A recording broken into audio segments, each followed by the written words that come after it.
Hello everyone, this is अनुराग बघेल और आपका एक बार फिर से स्वागत है अपनी क्लास 11 की क्लास में, जिसमें हम बात कर रहे थे स्ट्रक्चर ऑफ एटम के बारे में। पिछले 2 लेक्चर्स में हमने डिफरेंट टाइप के मॉडल के बारे में बात करी। Rutherford model, Thompson model, Dalton atomic model, discovery of electron, proton, neutron, ये सारी कहानी हो गई। और हमने पिछली क्लास को खत्म करा था ड्रॉबैक ऑफ रदरफोर्ड मॉडल। क्या थी वो कहानी? और इससे पहले अगर आपने चैनल सब्सक्राइब नहीं किया है तो प्लीज चैनल सब्सक्राइब कर दीजिए और लाइक तो कर ही दीजिएगा वीडियो को। उस कहानी को हम आगे बढ़ाते हैं। ड्रॉबैक आपने जो देखा था रदरफोर्ड मॉडल का,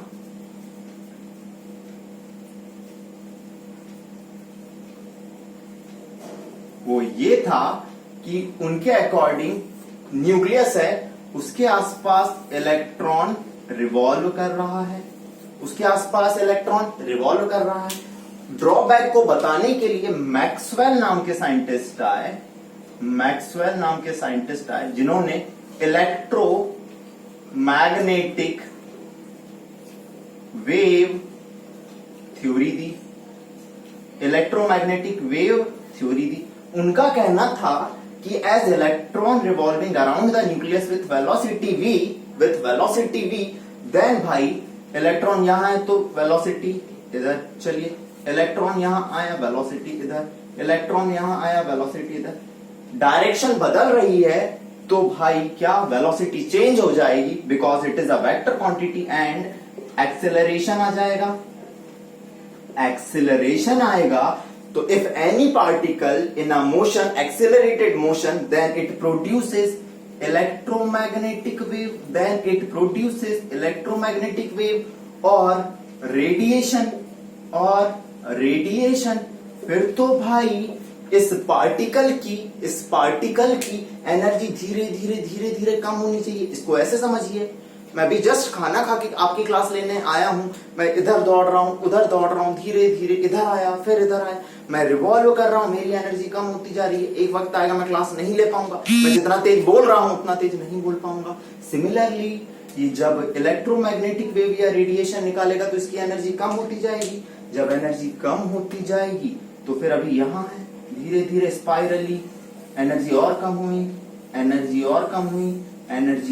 हुई, और एक वक्त आएगा जब ये न्यूक्लियस से क्या कर जाएगा, कोलॉइड कर जाएगा। ऐसा होता बिल्कुल भी नहीं है। मतलब आपको क्या पता चला? Rutherford model stability of atom नहीं बताता, Rutherford model stability of atom नहीं बताता। चलिए भाई, स्टेबिलिटी नहीं बता रहा है। इसके बाद इस कहानी को हम आगे और अगली क्लासों में डिस्कस करेंगे कि इलेक्ट्रोमैग्नेटिक वेव थ्योरी है कि इलेक्ट्रोमैग्नेटिक वेव 12 बिहेवियर शो करते हैं। कौन सा बिहेवियर? 12 बिहेवियर। मतलब ये वेव नेचर जैसे भी बिहेव करेंगे और पार्टिकल नेचर जैसे भी बिहेव करेंगे। चलिए, वेव नेचर, पार्टिकल नेचर के बारे में कहानी अगली क्लास में पढ़ेंगे। लेकिन आज जो हमारी कहानी है वो है बोहर्स एटॉमिक मॉडल। अपने रजिस्टर खोल लीजिए और हेडिंग डाल दीजिए उसमें बोहर्स एटॉमिक मॉडल। बहुत तगड़ा मॉडल है और बहुत कॉन्सेप्चुअल मॉडल है, ध्यान दीजिएगा।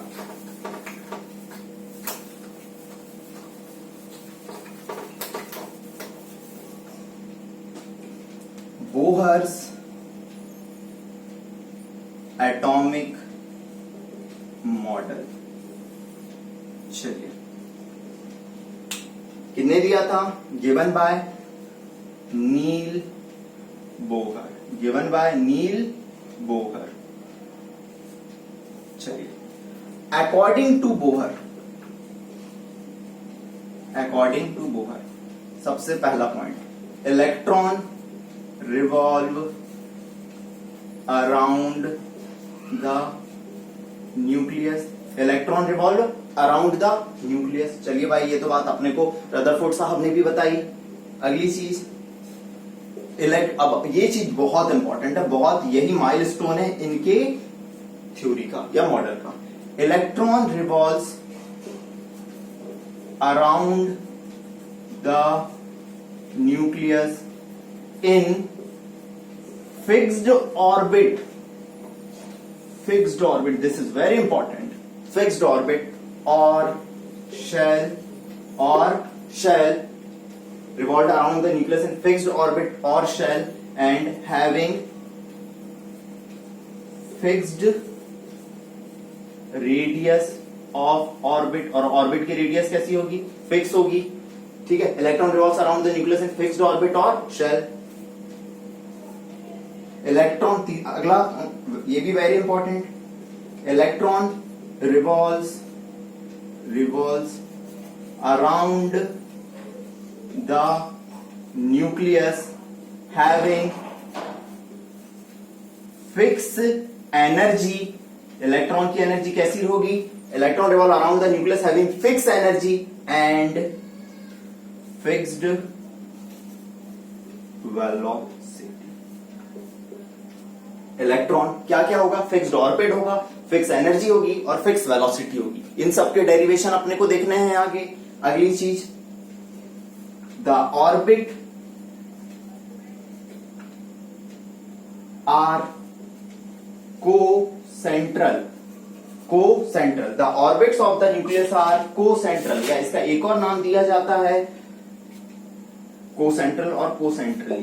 द ऑर्बिट आर co-centrally, मतलब आप ऐसे समझिए, ये न्यूक्लियस है, इन सब का सेंटर एक, ये न्यूक्लियस है, इसका भी सेंटर ये न्यूक्लियस है, इनका भी सेंटर ये, कि आसपास जो भी ऑर्बिट होंगी वो कैसी होंगी, co-centrally होंगी। ये इनके क्या थे, कुछ पोस्टुलेट थे। चलिए भाई आगे बढ़ते हैं। तो आपके बोहर साहब आए, उन्होंने कहा, क्या कहानी कही कि इलेक्ट्रॉन न्यूक्लियस के आसपास रिवॉल्व तो करेगा, लेकिन उसकी वो फिक्स्ड ऑर्बिट में रिवॉल्व करेगा। जब इलेक्ट्रॉन रिवॉल्व करेगा तो एक उसकी फिक्स अमाउंट ऑफ एनर्जी होगी, और जब इलेक्ट्रॉन रिवॉल्व करेगा तो उसकी एक फिक्स क्या होगी, वेलोसिटी होगी। चलिए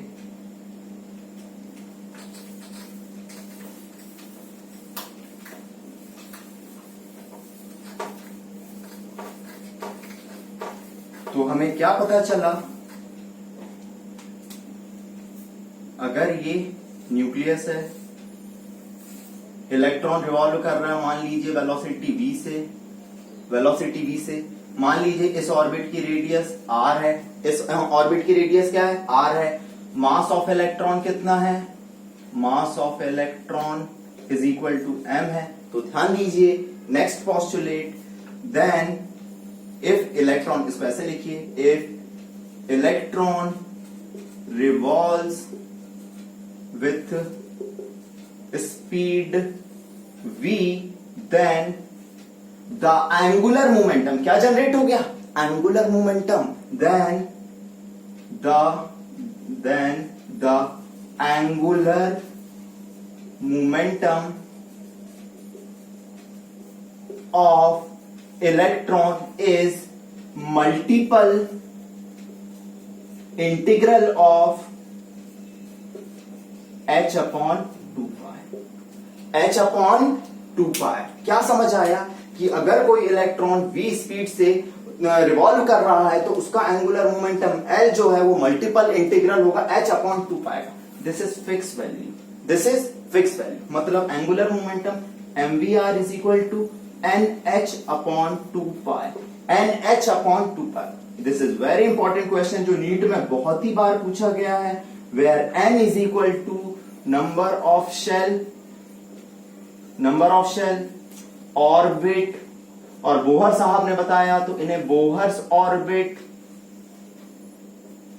भी कहते हैं। क्या कहते हैं, बोहर्स ऑर्बिट भी कहते हैं। चलिए भाई बात करते हैं इसके बारे में। कोई आपसे बोले एंगुलर मोमेंटम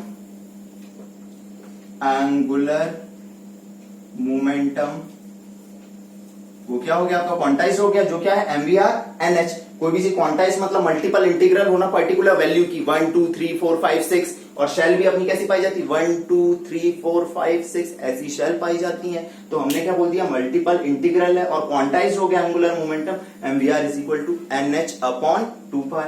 तो अगर फर्स्ट शेल है तो n कितना आया, 1 आया, तो mvr कितना हो जाएगा, एंगुलर मोमेंटम 1h अपॉन 2 पाई। सेकेंड शेल है या ऑर्बिट है, मतलब n कितना हो गया, 2 हो गया, तो एंगुलर मोमेंटम कितना आ जाएगा, mvr is equal to 2h upon 2 pi. 2 से 2 कट गया, h अपॉन पाई। नीट में पूछा गया है अगर थर्ड शेल है तो आपका n कितना हो जाएगा, 3 हो जाएगा। तो MVR is equal to 3h upon 2 pi या 1.5 h बाय पाई, ये हो जाएगा। चलिए, कई बार फर्स्ट शेल ना देके हमारी कन्वेंशन यही होता है कि पहली शेल को अपन K शेल नाम देते हैं, दूसरी शेल को अपन L शेल नाम देते हैं, तीसरी शेल को अपन KLM और आने वाली को N। ये अपना कन्वेंशन होता है जो चला जाता है। और ऐसी इनफाइनाइट शेल होती हैं जिसके बारे में हमें प्रिंसिपल क्वांटम नंबर बताएगा। कौन बताएगा? Principal quantum number. जब मैं बेसिक्स पढ़ा रहा था केमिस्ट्री के, तो आप पुराने वीडियोस देखोगे तो आपको उसमें क्वांटम नंबर मिल जाएगा। ये हो गए अपने क्वांटम नंबर्स या नंबर ऑफ शेल। क्या होगा? Number of shell. तो भाई अगर K शेल की बात करें तो भी यही बात होगी, L शेल की बात करें तो भी यही बात होगी, M शेल की बात करें तो भी यही बात होगी। ये अपनी कहानी किसके बारे में हुई? एंगुलर मोमेंटम के बारे में। चलिए आगे बढ़ते हैं।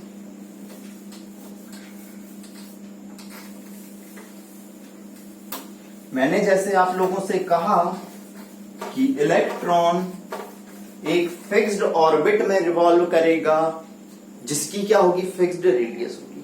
समझिएगा, इस कहानी को ऐसे समझिए, मुझे कोई पसंद आया अपनी जिंदगी में, उसका घर वहां सामने है, रेडियस उसके घर की R है, रेडियस उसके घर की वो सामने है, वो देखो दिख रही है यहां से, वो सामने है, रेडियस R है। मैं बस वहीं तक जाऊंगा शाम को टहलने के बहाने से और वापस आ जाऊंगा। मतलब जिससे मुझे मोह माया है वो R रेडियस पे रहती है। मैं न्यूक्लियस हूं उसका, मैंने अपने आप को उसका न्यूक्लियस मान लिया है।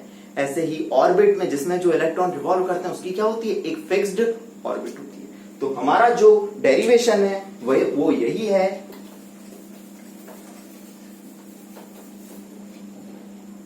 Derivation of radius of orbit और साइज ऑफ ऑर्बिट। चलिए इस कॉन्सेप्ट को समझने के लिए एक चीज ऐसे समझिएगा, ये न्यूक्लियस है, इसके आसपास इलेक्ट्रॉन रिवॉल्व कर रहा है। इसके आसपास क्या कर रहा है? इलेक्ट्रॉन रिवॉल्व कर रहा है।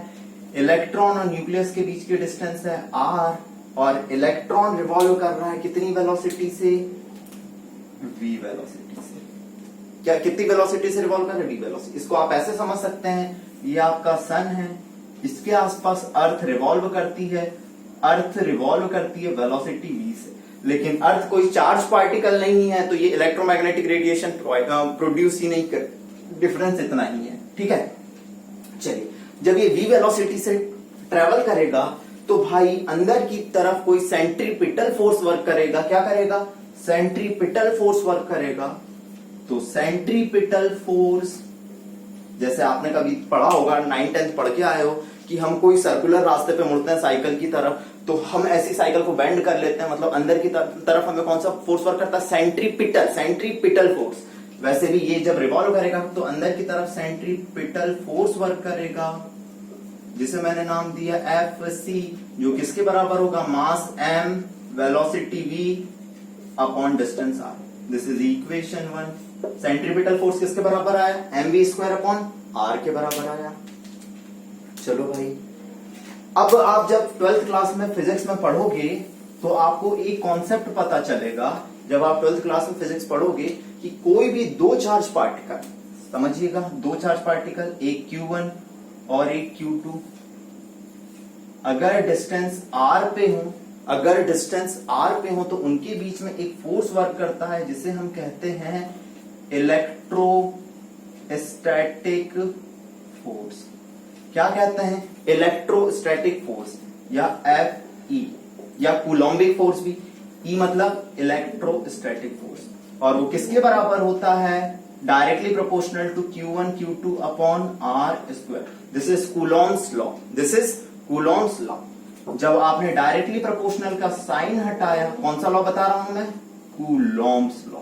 क्योंकि इसकी जरूरत पड़ने वाली है इसलिए मैं थोड़ा फिजिक्स में जा चुका हूं। This is Coulomb's law. 1/4 pi epsilon not Q1 Q2 upon r²। मेरा ये क्या आया? इलेक्ट्रोस्टैटिक फोर्स आया। 1/4πε0 Q1 Q2 upon are square. आप इसको अब यहां अप्लाई करिए, यहां भी एक इलेक्ट्रोस्टैटिक फोर्स वर्क करेगा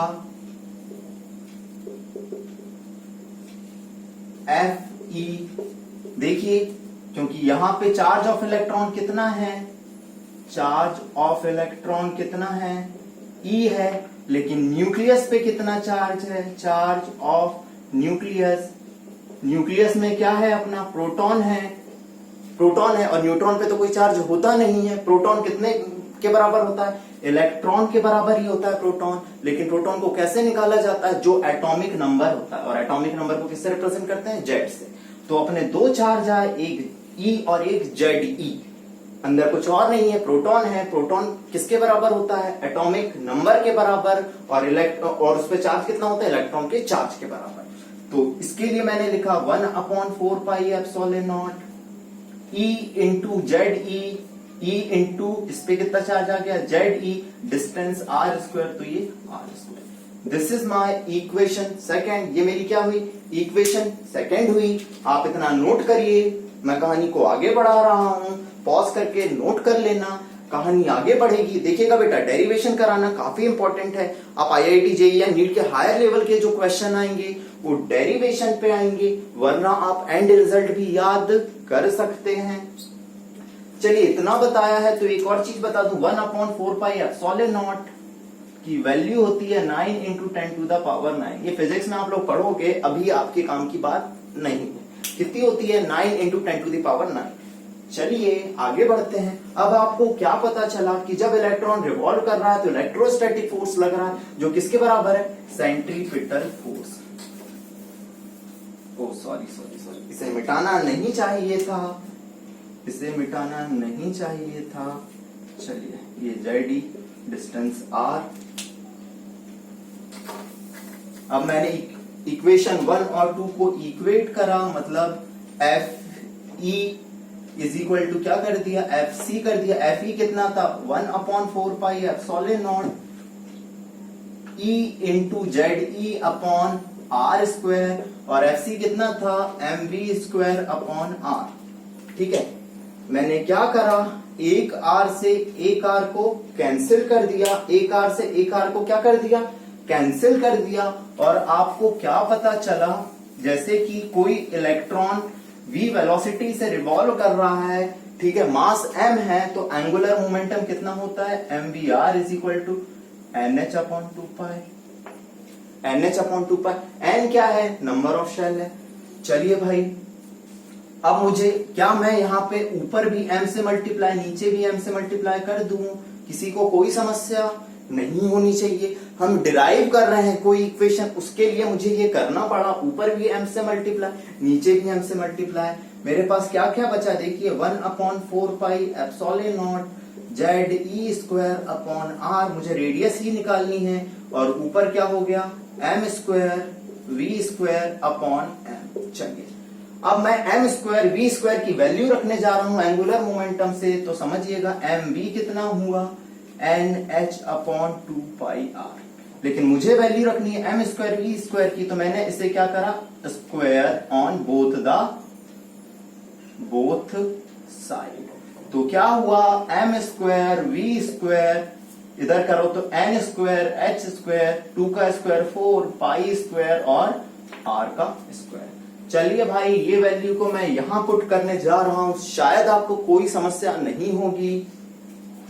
1/4πε0 ZE square upon R, m square v square की value n square h square upon 4 pi square R square, और ये क्या हो गया, m।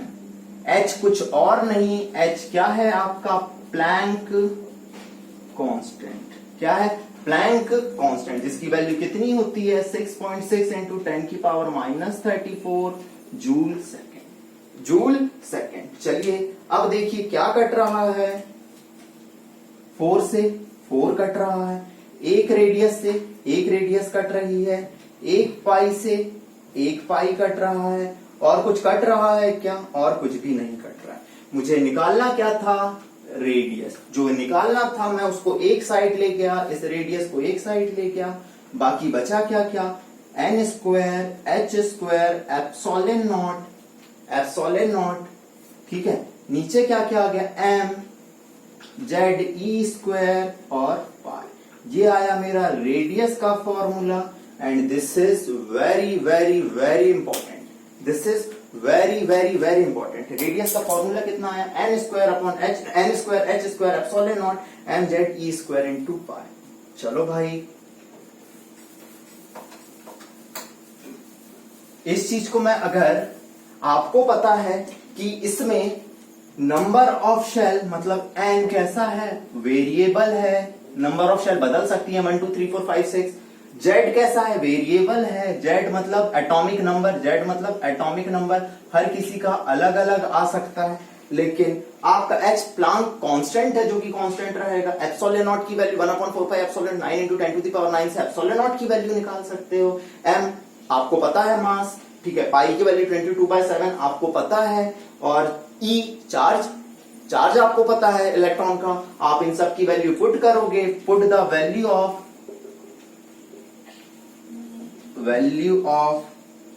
H epsilon naught M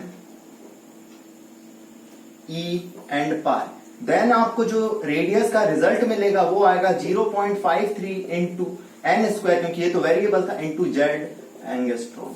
आपको ये फॉर्मूला भूलना नहीं है। Radius is equal to 0.53 into N square by Z angstrom. 0.53 into N square by Z angstrom. This is very very very important बेटा, N square by Z angstrom, ठीक है। लेकिन ये फॉर्मूला भी बेटा कई बार आईआईटी जेईई के मेंस में और नीट में इस पे बेस्ड क्वेश्चन आए हुए हैं।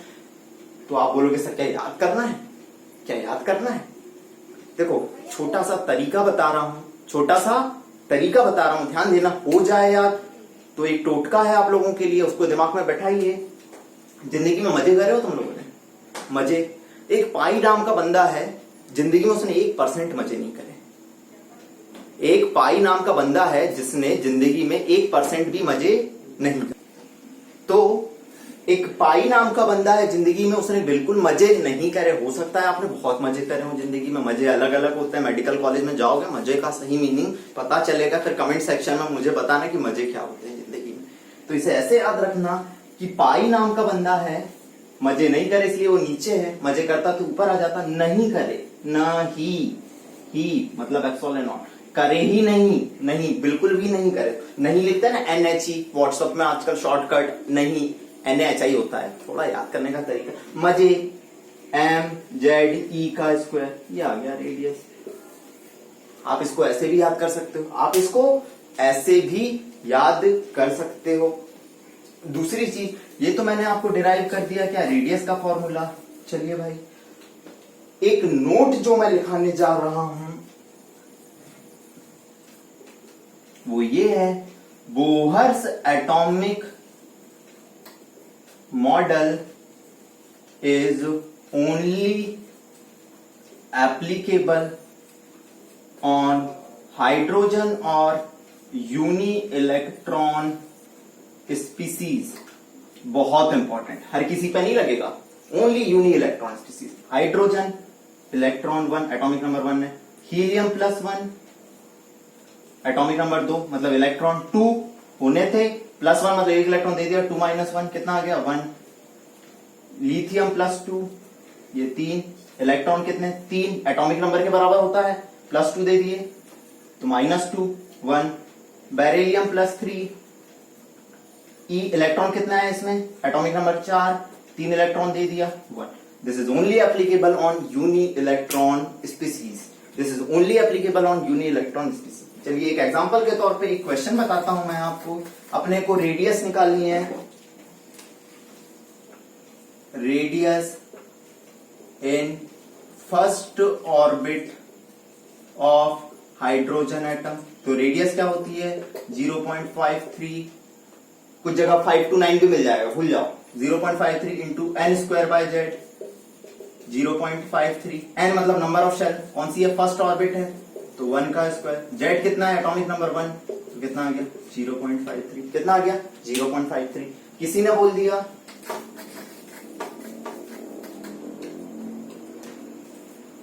Radius in second orbit of helium plus atom. चलिए देखिए, तो रेडियस सेकेंड बोल रहा है मतलब 0.53 इंटू 2 का स्क्वायर, और हीलियम प्लस बोल रहा है मतलब हाइड्रोजन हीलियम 2। चलिए 0.53 इंटू 4 डिवाइडेड बाई 2, 2 से 2 कटा कितना आ गया 1.06 एंगस्ट्रॉम। ये कॉन्सेप्ट हुआ रेडियस का, ये कॉन्सेप्ट हुआ एंगुलर मोमेंटम का। तो आज हमने बोहर्स एटॉमिक मॉडल के पहले लेक्चर में बात कर ली किसके बारे में कि बोहर्स एटॉमिक मॉडल किस किस के एप्लीकेबल है, हाइड्रोजन लाइक स्पीसीज पे, ठीक है। और हमने किस किस का डेरिवेशन देख लिया भाई, आपके रेडियस का डेरिवेशन देख लिया, हमने एंगुलर मोमेंटम का डेरिवेशन देख लिया। अब जो इलेक्ट्रॉन एक फिक्स ऑर्बिट में फिक्स एनर्जी और वेलोसिटी से रिवॉल्व करते हैं, और बाकी की कहानी विथ न्यूमेरिकल हम अगले लेक्चर में देखेंगे। अगर आज का लेक्चर पसंद आया तो भाई प्लीज लाइक शेयर और सब्सक्राइब करना ना भूलें, और आप हमारी ऑफिशियल जो ऐप है Lodhi classes app Google play store से डाउनलोड कर सकते हैं। मैंने उसका डिस्क्रिप्शन में लिंक दे दूंगा, और हैव अ गुड टाइम।